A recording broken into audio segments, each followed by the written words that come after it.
Friends, अपनी previous class में relation and function chapters के अंदर हमने अभी तक रिलेशन की डेफिनेशन, रिलेशन के टाइप्स पढ़े, फिर उसके ऊपर बेस्ड क्वेश्चन पढ़े। देन हमने पढ़ा कि फंक्शन होता क्या है, function is a special type of relation.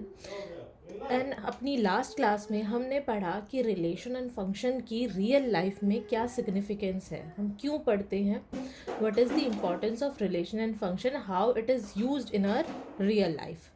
ठीक है, तो आज की क्लास में भी हम फंक्शन से रिलेटेड ही कुछ टॉपिक्स और टर्म्स पढ़ेंगे। तो चलिए स्टार्ट करते हैं।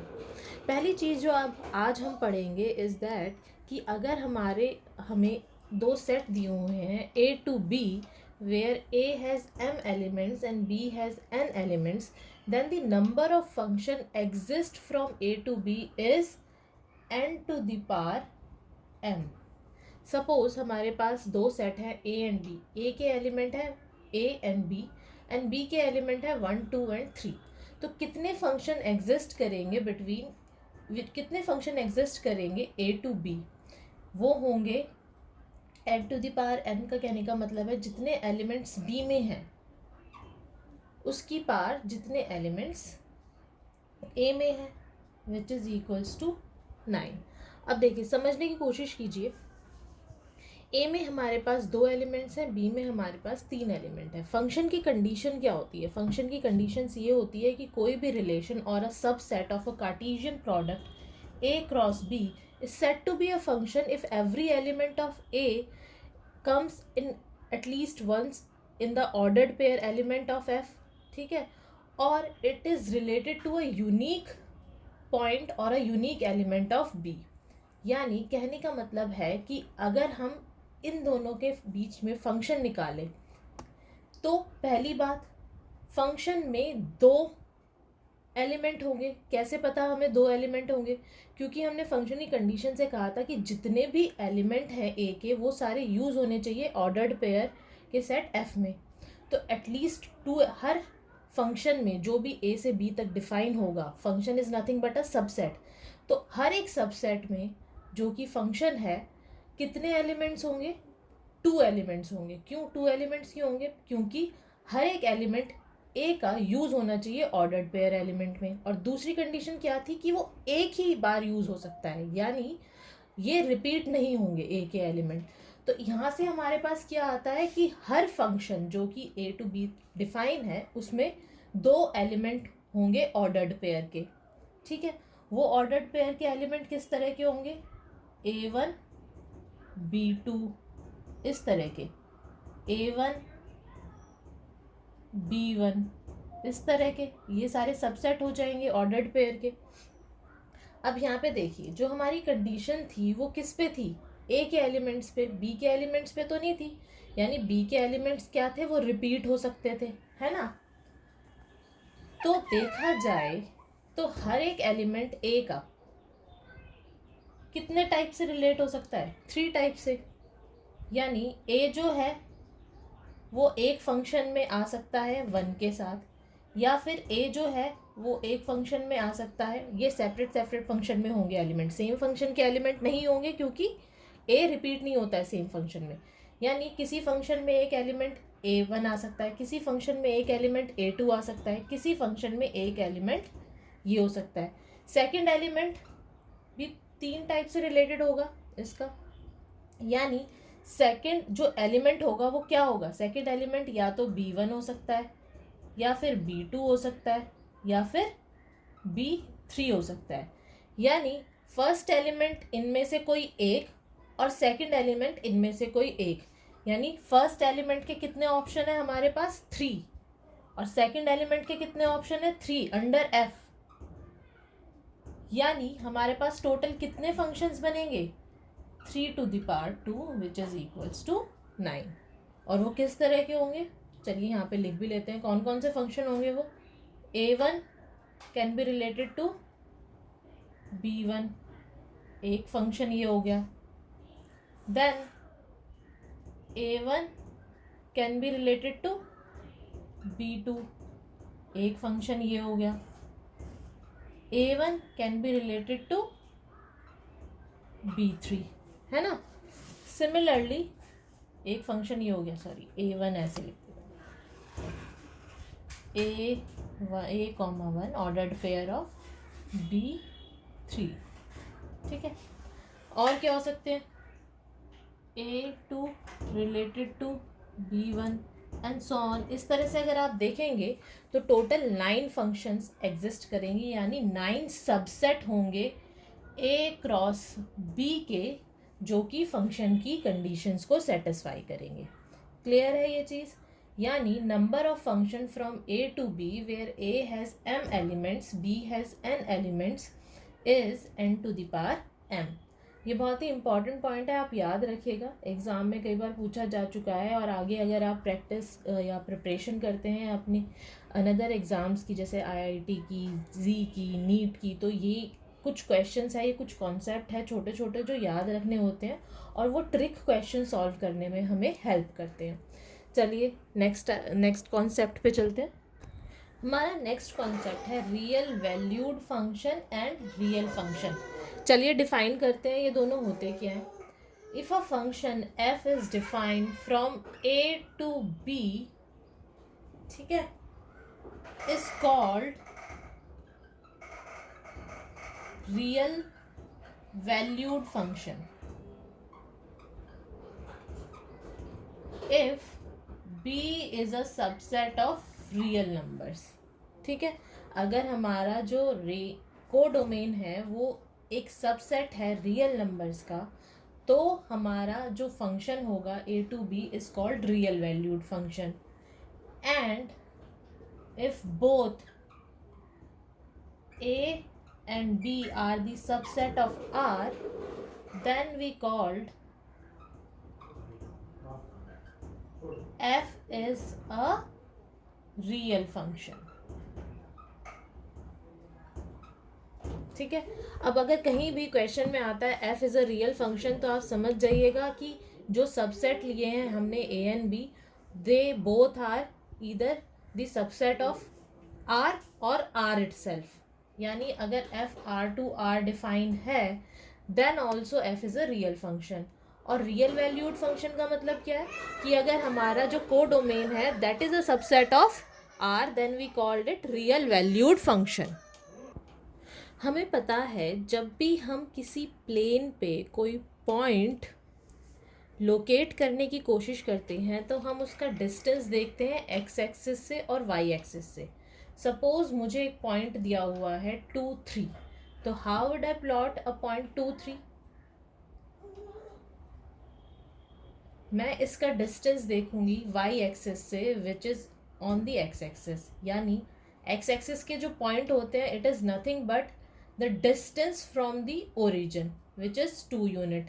Then there is 3, second component is 3, which is the coordinate of y। कहने का मतलब है the distance of the point from the x axis, it is 3। तो ये हमने पॉइंट प्लॉट कर दिया 2 3 एक्स वाई प्लेन पे। अब यही कॉन्सेप्ट हम यूज़ करेंगे अपने नेक्स्ट टॉपिक में, which is the graph of a function, ठीक है।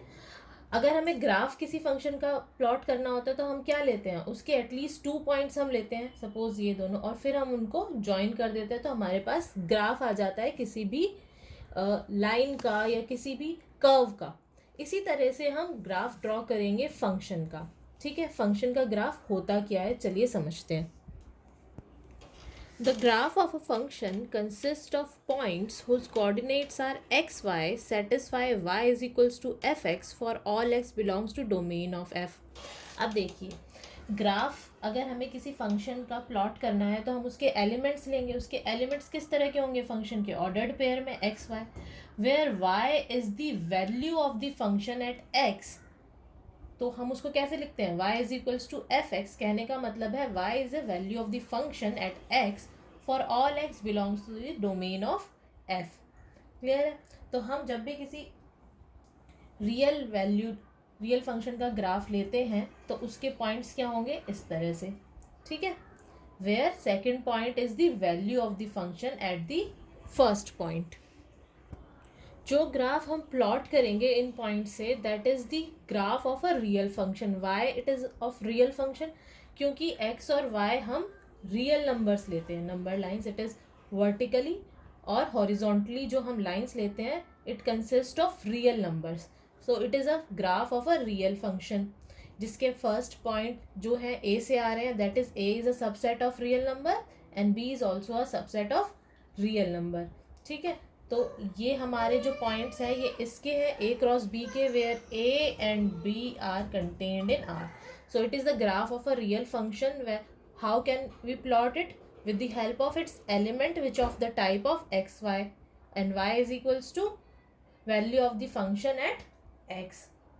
अब आप देखिए, जब हम रियल वैल्यू फंक्शन की रियल फंक्शन को ग्राफ प्लॉट करते हैं तो हमने कंडीशन देखी थी कि there only one number in its range, यानी देयर ओनली वन, यानी every element of every first component is related to a unique second component, है ना. ये चीज़ हमने देखा था फंक्शन की डेफिनेशन में ही. हमने देखा था कि every point of a,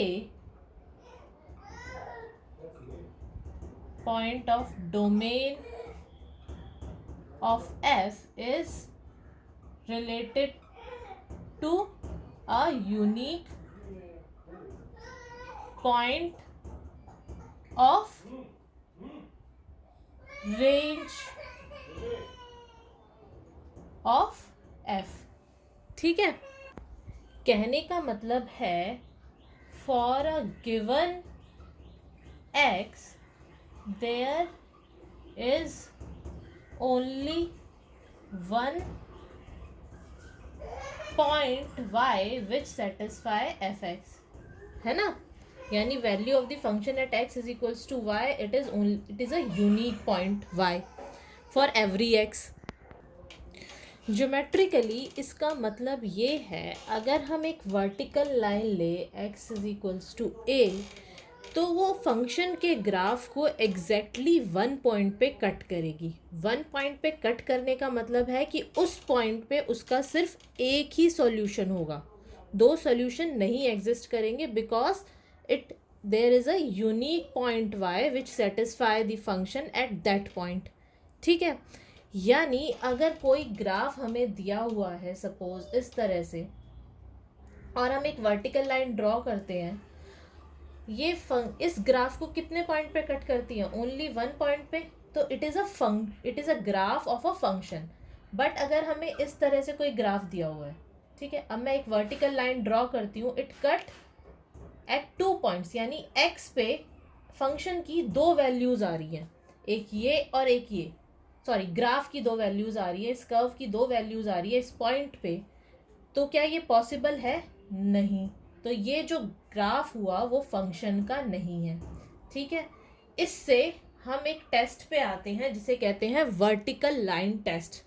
ठीक है, देखते हैं वो क्या. वर्टिकल लाइन टेस्ट कहता है a curve in a plane represents the graph of a real function if and only if no vertical line intersect its more than once. यानी कोई भी वर्टिकल लाइन जो है उस कर्व को एक बार से ज़्यादा कट नहीं करेगी. और उसका रीज़न क्या है? Because every point of x there exist only a unique value of y. यानी at every point of x function has only one value. If it has more than one value then it is not a function. ठीक है, तो अगर हमें इस तरह से तीन चार एग्जाम्पल्स दिए हुए हैं, सपोज एक एग्जाम्पल हमें ये दिया हुआ है, एक एग्जाम्पल हमें ये दिया हुआ है, एक एग्जाम्पल हमें ये दिया हुआ है. ठीक है, तो अगर मैं देखूं तो यहाँ पे मैं कोई भी वर्टिकल लाइन लेती हूँ, ये ग्राफ को एक पॉइंट पे कट करती है, it is a function, graph of a function. ये टू पॉइंट्स पे कट करती है तो it is not a function. Again circle is not a function. ये is a curve is circle. और कोई भी वर्टिकल लाइन इसको दो पॉइंट्स पे कट करती है तो ये भी हमारा जो ग्राफ है वो फंक्शन का नहीं है. तो आप इजीली चेक कर सकते हैं any graph which is given to you whether it is a graph of a function or not. Clear है? सो आज की क्लास में हमने देखा कि नंबर ऑफ, फर्स्ट हमने पढ़ा number of function exist from A to B, where A has m element, B has n element, is n to the power m. Second हमने देखा graph of function and it's geometrical interpretation. Third हमने देखा vertical line test. तो ये 3 topic हमने आज की class में कवर किए हैं. इन तीनों टॉपिक से रिलेटेड अगर आपके कोई भी डाउट्स हैं तो आप कमेंट सेक्शन में लिखकर बता सकते हैं. इनको समझिए, ठीक से पढ़िए, तभी आप आगे आने वाले टॉपिक्स को विदाउट कन्फ्यूजन पढ़ सकेंगे. तो चलिए, ये 3 टॉपिक्स आप अच्छे से रिवाइज कर लीजिएगा, पढ़ लीजिएगा, और फिर भी कोई डाउट आए तो please send your query in the comment section.